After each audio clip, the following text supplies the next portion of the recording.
幸纯和黄金男双李洋和王麒麟替台湾带来超级惊艳。台湾至今取得2金4银4铜，一共10面奖牌，创下史无前例的好成绩。学者分析，得牌率高跟疫情控制有关联。中高收入的国家，它的经济力成长都比较好，因为他们虽然封锁。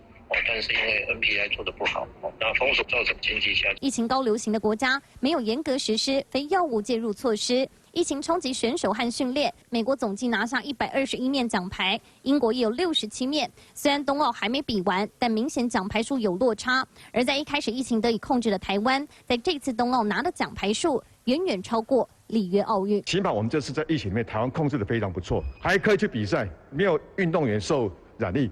最重要是我们自己的球员很自爱，没有外面拍照，所以这次我们的球员的自律、自助还天助，然后让我们这次的疫情当中，让我们的奥运的成绩也一并的发光发热。专家分析，选手在安全的环境之下可以维持正常训练，再加上冬奥延期，多了1年的时间可以准备。台湾表现出色，防疫有成，也打下了重要基础。